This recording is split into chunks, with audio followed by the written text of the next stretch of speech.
be silent that you may hear. Believe me for mine honor, and have respect to mine honor that you may believe. Censure me in your wisdom, and awake your senses that you may the better judge. If there be any in this assembly, any dear friend of Caesar's, to him I say that Brutus's love to Caesar was no less than his. Brutus rose against Caesar, this is my answer. Not that I loved Caesar less, but that I loved Rome more. Would you rather Caesar were living to die all slaves than Caesar were dead to live all free men? As Caesar loved me, I weep for him. As he was fortunate, I rejoice at him. As he was valiant, I honor him. But as he was ambitious, I slew him. There was tears for his love, joy for his fortune, honor for his valor, and death for his ambition. Who is here so base that would be a bondman? If any, speak, for him have I offended. Who is here so rude that would not be a Roman? If any, speak, for him have I offended.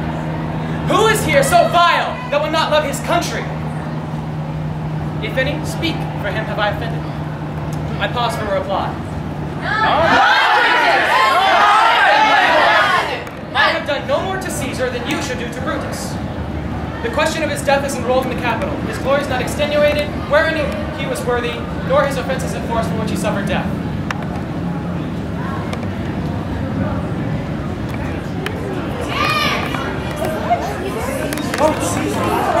Here comes the body now, borne by Mark Antony, who, though he had no hand in Caesar's death, shall receive the benefit of his dying, a place in the commonwealth, as which of you shall not? With this let me depart alone, that as I slew my best lover for the good of Rome, I have the same dagger for myself when it shall please my country to need my death. No! Give him a statue with his ancestors! Yes! Good countrymen, please let me depart alone, and for my sake stay here with Antony.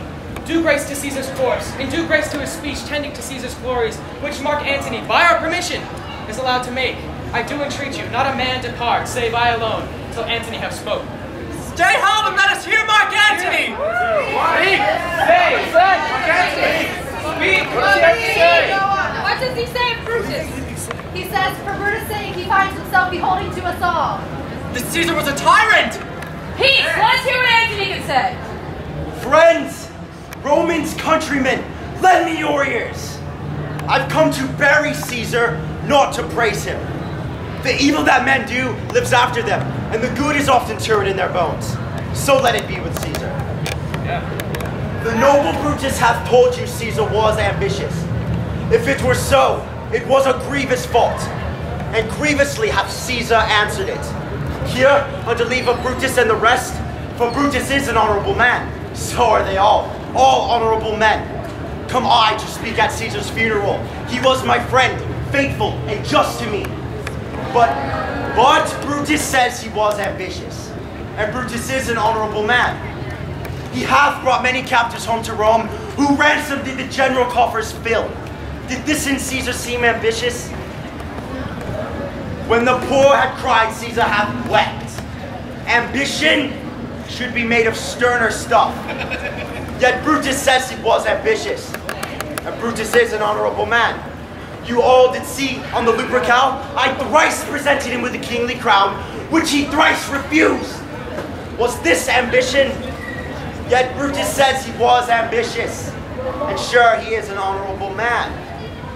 I speak not to disprove what Brutus spoke, but here I am to speak on what I do know. You all did love him once, not without cause. Then what cause withholds you then to mourn for him?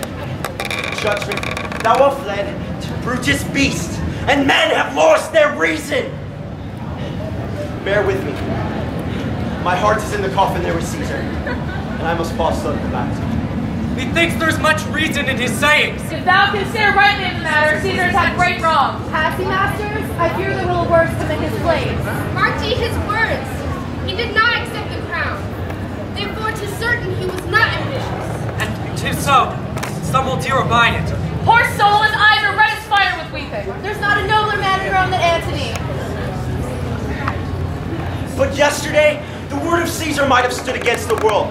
Now lies he there, and none so poor to do him reverence. Oh, masters, if I were disposed to stir your hearts and minds to mutiny and rage, I should do Brutus wrong, and Cassius wrong, who you all know are honorable men.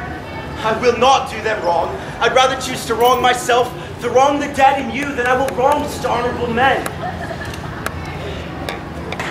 But here's a parchment with the seal of Caesar. I found it in his closet. 'Tis his will! Read it! But let the Romans hear this testament, which, pardon me, I do not mean to read. They would go and kiss dead Caesar's wounds and dip their napkins in his sacred blood. You beg of her of him for memory, bequeathing it as a rich legacy unto their issue. Read the will!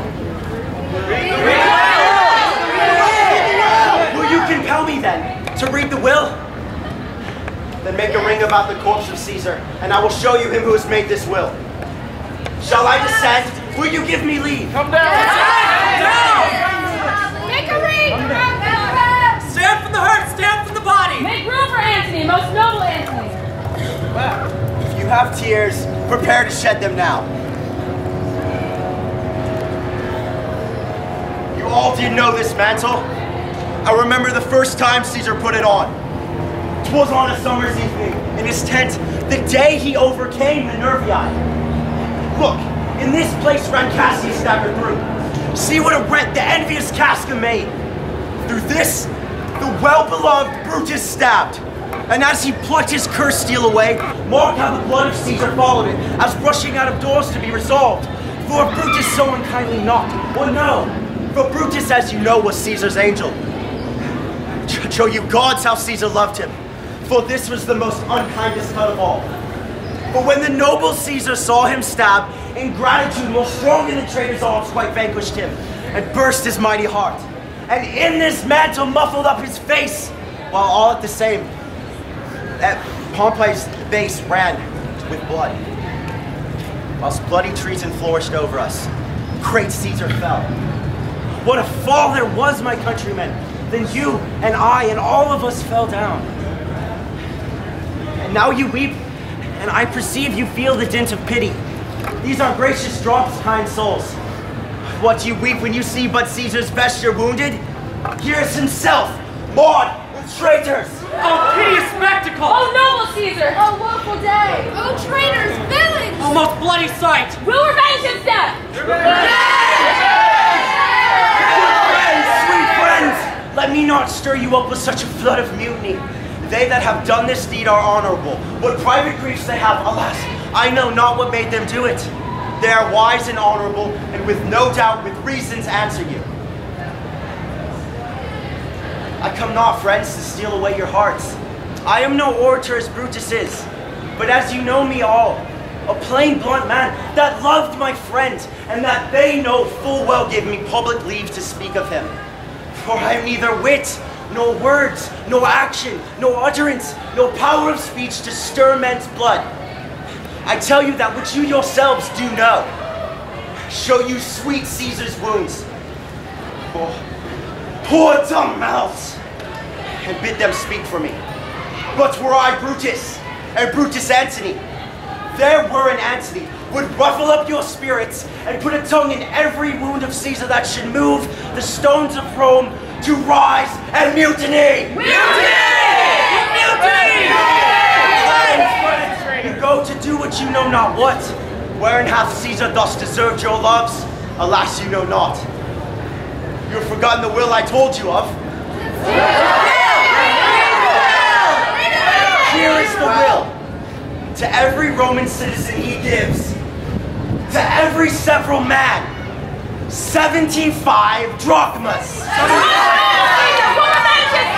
Moreover, he has left you all his walkways and his private doors, his newly planted orchards, for you and your heirs to walk abroad. Here was a Caesar, where comes such another? Come away! We'll burn his body in the holy place, and we'll use the fire to burn the traitors' houses! Take up the body! Go fetch fire! Mutiny! Mutiny!